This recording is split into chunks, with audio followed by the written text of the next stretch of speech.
السلام علیکم ورحمۃ اللہ وبرکاتہ۔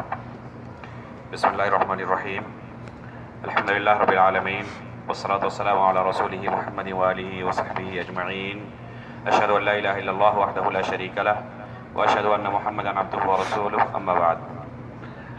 محترم حاضرین، آج آپ کے سامنے کچھ ایسے مسائل کا ذکر کروں گا انشاءاللہ روزے کے تعلق سے، جن مسائل کے تعلق سے بہت سارے لوگوں کے پاس سوالات ہوتے ہیں، اشکالات ہوتے ہیں، بہت سارے لوگ غلطیوں کے شکار ہو جاتے ہیں، یا بہت سارے لوگوں کے پاس جانکاری نہیں رہتی اور وہ کافی پریشان رہتے ہیں۔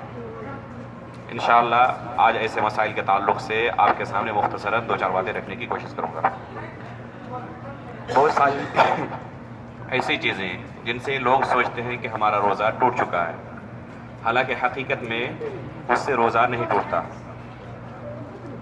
تو آج ایسے مسائل کا آپ کے سامنے ذکر کیا جائے گا جن سے حقیقت میں روزہ نہیں ٹوٹتا، لیکن لوگ یہ سوچتے ہیں کہ شاید میرا روزہ ٹوٹ چکا ہے اور مجھے پھر اس روزے کو دوبارہ دہرانا پڑے گا یا قضا کرنی پڑے گی۔ ان میں سے ایک ہے کہ اگر کوئی بھول کر کھا پی لے، اگر جان بوجھ کر کھایا ہو یا کوئی پانی پیا ہو، چاہے ایک قطرہ ہی ہو، تو اس سے روزہ ٹوٹ جائے گا، اس میں کسی کا کوئی اختلاف نہیں۔ لیکن اگر بھول کر کھا پی لے تو ایسی صورت میں روزہ نہیں ٹوٹتا ہے۔ بھول کر کھانے کی صورت میں یا پینے کی صورت میں روزہ نہیں ٹوٹتا ہے۔ اسی طرح دن کے وقت یعنی روزے کی حالت میں اگر احتلام ہو جائے تو ایسی صورت میں بھی روزہ نہیں ٹوٹتا ہے۔ بہت سارے لوگ سوچتے ہیں کہ احتلام ہونے کی وجہ سے شاید میرا روزہ ٹوٹ گیا ہو اور مجھے اس روزے کی قضا کرنی پڑے گی۔ صحیح یہ ہے کہ احتلام یہ انسان کے بس کے باہر کی بات ہے، اس کے قدرت سے باہر کی بات ہے، تو اس سے روزہ نہیں ٹوٹتا ہے۔ حتیٰ کہ اگر رات میں کسی کا احتلام ہو اور فجر کی اذان سے پہلے وہ غسل نہ کر سکے، اذان کے بعد اس نے غسل کیا ہے، پھر بھی اس کا روزہ صحیح ہے، اس سے روزے پر فرق نہیں پڑے گا انشاءاللہ، لیکن اس کو نماز پڑھنی پڑے گی وقت پر، اور بغیر غسل کے وہ نماز نہیں پڑھ سکتا، تو اسے غسل کرنا ضروری ہے۔ لیکن اگر فجر کی اذان ہو جائے اور اس سے پہلے وہ غسل نہ کر سکا ہو تو پھر بھی اس کا روزہ صحیح ہے، روزے پر اس سے کوئی اثر نہیں پڑتا۔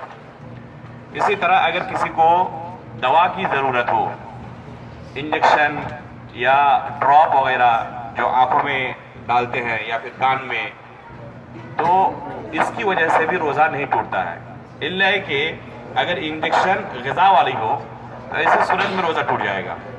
جیسے بہت سارے لوگ بس اوقات اسپتالوں میں رہتے ہیں اور کھانا حلق سے پہنچانا ممکن نہیں ہوتا، ایسی صورت میں انجیکشن کے ذریعے اس کے جسم میں کھانا پہنچایا جاتا ہے، غذا پہنچائی جاتی ہے۔ تو اگر انجیکشن غذا والی ہو تو ایسی صورت میں روزہ ٹوٹ جائے گا، لیکن اگر عام انجیکشن ہو کسی بھی بیماری کے لیے جو ڈاکٹر استعمال کرتے ہیں تو اس سے روزہ نہیں ٹوٹتا ہے۔ اسی طرح ڈراپ ہو، اگر آنکھ میں ڈالنے والی یا کانوں میں ڈالنے والا قطرہ ہو، اس سے بھی روزہ نہیں ٹوٹتا۔ البتہ اگر ناک میں ڈالنے والا قطرہ ہو تو اس سے احتیاط برتنے کی ضرورت ہے، کیونکہ ناک کے راستے سے بہت جلدی حلق تک کوئی بھی چیز پہنچ جاتی ہے، اس لیے اگر ناک میں قطرہ ڈال رہا ہے تو تھوڑا احتیاط برتے اور یہ کوشش رکھے کہ وہ حلق تک نہ پہنچے۔ اگر حلق تک پہنچ جائے تو اسے روزہ ٹوٹ جائے گا، ورنہ روزہ اس سے بھی نہیں ٹوٹے گا، اس لیے کہ اصل یہی ہے کہ حلق تک کوئی چیز نہ پہنچے۔ روزہ کہتے ہی ہیں کہ صبح صادق سے لے کر غروب آفتاب تک کھانے پینے خواہشات نفس سے رکنے کا نام روزہ ہے، تمام غلط کاموں سے رکنے کا نام روزہ ہے۔ تو اگر حلق تک کوئی چیز پہنچ جاتی ہے تو اس سے روزہ ٹوٹ جائے گا، لیکن حلق تک نہ پہنچے اس سے روزہ نہیں ٹوٹتا۔ اسی طرح اگر عورتیں گھر میں کھانا بناتی ہیں، ایسی صورت میں انہیں چکھنے کی ضرورت پڑتی ہے، نمک وغیرہ یا مسالہ وغیرہ، تو اگر صرف چکھ کر وہ پھینک دے، حلق سے نیچے نہ اتارے، تو اس سے بھی روزہ نہیں ٹوٹتا ہے۔ اسی طرح اگر بچوں کو کوئی چیز چبا کر دینی ہو، آپ اندر اس کو نہیں ڈال رہے ہیں، حلق سے نیچے نہیں اتار رہے ہیں، تو اس سے بھی روزہ نہیں ٹوٹتا ہے۔ اسی طرح مسواک ہے، مسواک کی بھی الگ ایک لذت ہوتی ہے، اس کا ایک ذوق ہوتا ہے، تو اس سے بھی روزہ نہیں ٹوٹتا ہے، چاہے وہ صبح مسواک کرے یا دوپہر کو یا شام کو یا افطاری سے پہلے کسی بھی وقت مسواک کرے، اس سے روزہ نہیں ٹوٹتا ہے۔ اسی طرح اگر جب وضو کرنے جائیں تو کوشش کریں جب کلی کرنی ہو تو بہت زیادہ مبالغے کے ساتھ کلی نہ کرے، بہت زیادہ مبالغے کے ساتھ کلی نہ کرے، کیونکہ اس سے ڈر رہتا ہے حلق سے نیچے پانی اترنے کا۔ حدیث میں اس کی صراحت آئی ہوئی ہے کہ بالغ فی الاستنشاق الا ان تکون صائما. آپ سے فرماتے ہیں کہ جب تم کلی کرو وضو کے وقت تو مبالغے کے ساتھ کرو، کلی کیا کرو، الا کہ تم روزے کی حالت میں ہو، یعنی روزے کی حالت میں اگر کوئی رہے تو مبالغے کے ساتھ کلی نہ کرے. اسی طرح بہت سارے لوگوں کے ذہن میں یہ ہوتا ہے کہ اگر تراویح کی نماز ہم نے نہیں پڑھی ہے تو ہم روزہ نہیں رکھ سکتے، اور یہ سوال بہت زیادہ آتا ہے. تراویح کی نماز کی بے شمار فضیلت ہے، جیسے کہ میں نے کل کے درس میں ذکر کیا تھا، لیکن اس کا معنی یہ نہیں ہے کہ اگر تراویح کسی دن آپ نہ پڑھ سکیں تو آپ روزہ نہیں رکھ سکتے، بلکہ بغیر تراویح کے بھی روزہ رکھ سکتے ہیں. انشاءاللہ اس سے روزے کی صحت پر کوئی فرق نہیں پڑتا ہے، روزہ اس کا صحیح ہے. اسی طرح سحری ہے، سحری کے بارے میں آپ صلی اللہ علیہ وسلم کا ارشاد ہے تسحروا فإن فی السحور برکہ، تم سحری کھایا کرو کیونکہ اس میں برکت ہوتی ہے. اور اہل کتاب کی صفت آپ صلی اللہ علیہ وسلم بیان کی ہے کہ وہ سحری نہیں کھاتے تھے، اس وجہ سے ان کی مخالفت میں بھی ہمیں سحری کا اہتمام کرنا چاہیے. لیکن اگر کبھی کوئی سحری نہ کھا سکے تو کیا وہ روزہ رکھ سکتا ہے؟ نہیں رکھ سکتا. اس کا جواب یہ ہے کہ روزہ رکھ سکتا ہے، کوئی حرج نہیں ہے.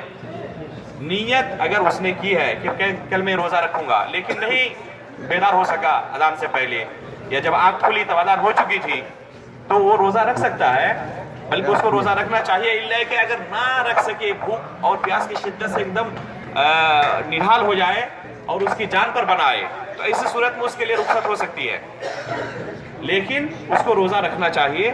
صرف سحری نہ کھانے کی وجہ سے روزہ نہیں چھوڑنا چاہیے. سفر کی حالت میں بھی بہت سارے لوگ سوچتے ہیں کہ ہم روزہ نہیں رکھ سکتے. سفر کی حالت کے بارے میں مبالغہ پایا جاتا ہے لوگوں کے درمیان، افراط و تفریط پائی جاتی ہے.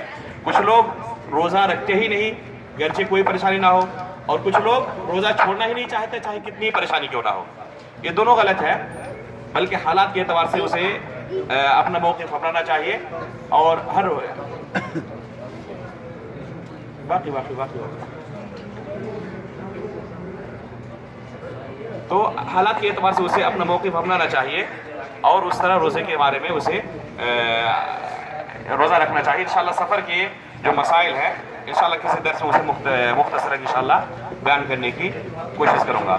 تو یہ چند چیزیں تھیں جسے لوگ سمجھتے ہیں کہ اس سے روزہ نہیں رکھا جا سکتا، حالانکہ اس سے روزے کی فرضیت پر یا صحت پر کوئی اثر نہیں پڑتا. اللہ تعالیٰ سے ہم دعا کرتے ہیں کہ اللہ تعالیٰ ہمیں صحیح طریقے سے ان مسائل کو سمجھنے جاننے کی توفیق عطا فرمائے، اور اس پر عمل بھی کرنے کی اللہ تعالیٰ ہمیں توفیق عطا فرمائے. آمین. وصلی اللہ علیہ نبینا محمد. والسلام علیکم ورحمۃ اللہ وبرکاتہ.